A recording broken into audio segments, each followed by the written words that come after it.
안녕하세요. 그린벨라입니다. 식물을 키우다 보면 꼭 만나게 되는 존재가 있어요. 바로 벌레들이죠.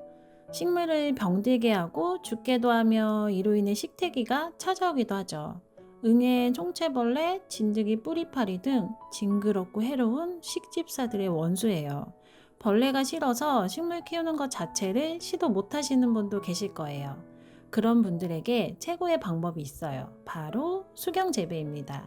병충해 비교적 안전하고 물 관리도 수월하며 흙먼지도 날리지 않아서 깔끔하게 식물을 키울 수 있는 방법이에요. 특히 요즘같이 더운 날에는 투명한 용기에 수경 재배하는 식물 하나만으로도 시원해 보이고 인테리어적으로도 좋은 방법이죠.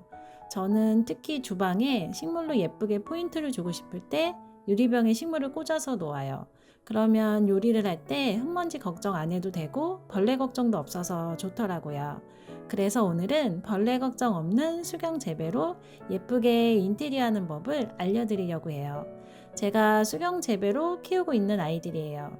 테이블 야자, 옥시카르디움, 달개비, 행운목, 몬스테라.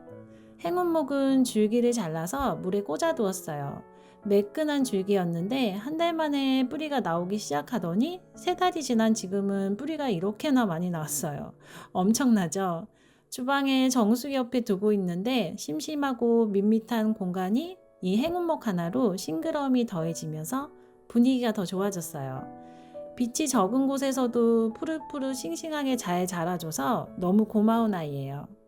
테이블 야자와 달개비는 흙에서 키우다가 수경 재배로 전환했어요. 각각의 생김새에 맞게끔 유리컵을 매치해 주었는데요. 테이블 야자는 입구가 좁고 긴 유리컵에, 달개비는 입구가 넓은 유리컵에 담아주니 너무 잘 어울리지 않나요? 이렇게 해서 식탁에 올려놓거나 선반 탁자에 올려놓으면 비싼 인테리어 소품 필요 없더라고요. 옥시카르디움은 번식도 잘 되고 생명력이 강해서 스킨답서스만큼이나 키우기 쉬운 식물이에요. 스킨같이 덩굴로 길게 늘어뜨리면서 자라는 아이라 줄기 마디마디를 잘라서 물꽂이 하시면 돼요. 이렇게 집에 있는 물컵에 꽂아 놓기만 해도 너무 싱그럽고 예뻐요. 몬스테라는 원래 흙에 식재되어 있던 아이였어요. 그런데 과습이 와서 상한 뿌리와 잎을 정리하고 물에 꽂아 주었어요. 그랬더니 다행히도 물에 잘 적응해서 새로운 물뿌리를 내주며 싱싱하게 자라고 있어요. 이렇게 식물을 흙에서 키울 때 물 조절이 힘들어 과습이 온 경우 수경 재배로 전환하면 식물을 다시 건강하게 키울 수 있어요. 잎이 화려하고 무늬가 매력적인 스노우 사파이어예요. 순둥하니 키우기도 쉬운 아이라 수경 재배하면 예쁠 것 같아서 구입했어요.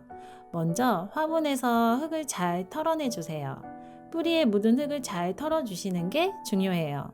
어느 정도 흙을 털어낸 다음에는 물에서 흙을 씻어주세요. 이때 뿌리에 묻은 흙을 억지로 물에 씻지 마시고 물에 잠깐 담가 놓으면 물에 흙이 뿌르면서 더 잘 씻겨요. 뿌리랑 같이 잎도 물로 씻어주며 하엽진 잎과 건강하지 못한 뿌리들은 잘라서 정리해주세요. 이렇게 깨끗이 세척한 다음 예쁜 유리병에 담아주시면 돼요. 여기서 수경 재배의 가장 중요한 포인트 알려드릴게요. 그건 바로 물을 담을 때 줄기까지 담으시면 안 되고 뿌리까지만 물을 부어주시는 거예요. 위에까지 물을 부으면 이 줄기 부분이 잘 물러서 식물이 죽을 수도 있어요. 뿌리가 다 잠기지 않아도 돼요. 뿌리에 3분의 2만 잠긴다 생각하고 물을 부어주셔도 식물은 잘 자라요. 완성입니다. 짠! 너무 싱그럽고 예쁘죠?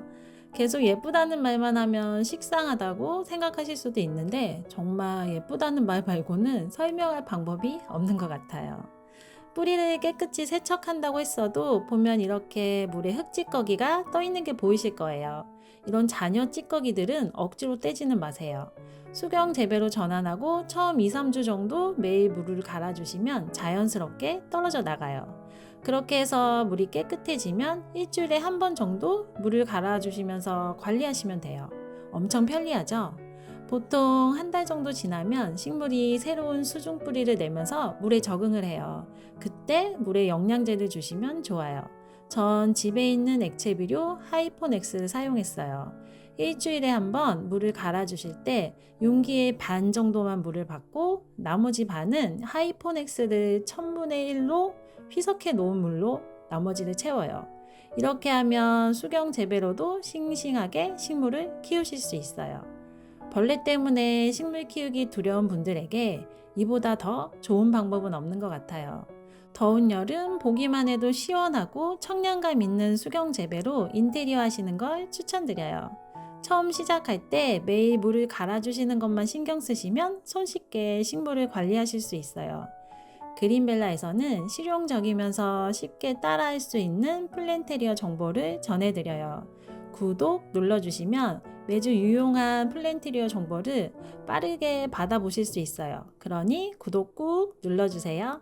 특히 여러분의 좋아요는 영상 제작하는 데 큰 힘이 되어서 더 알찬 영상을 만들 수 있게 해줘요.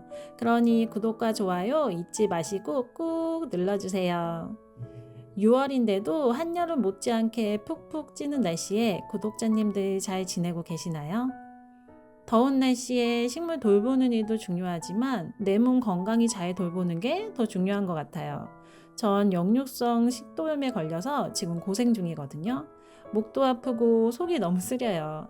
커피를 끊으라는데 커피 없이 못 사는 사람이라서 하루에 한 잔으로 겨우 줄여서 버티고 있어요. 여러분도 몸 건강 잘 챙기세요. 다음 주면 식물 키우는데 큰 고비인 장마가 시작된다고 해요. 장마철에 과습으로 식물을 떠나보낸 경험이 있기에 이번에는 무사히 지나갈 수 있게 공부도 하면서 대비하고 있어요. 구독자님들 댁의 식물들도 장마철에 무사히 지나갈 수 있도록 그린벨라가 함께 할게요. 그럼 다음 주에 기분 좋게 또 만나요. 안녕.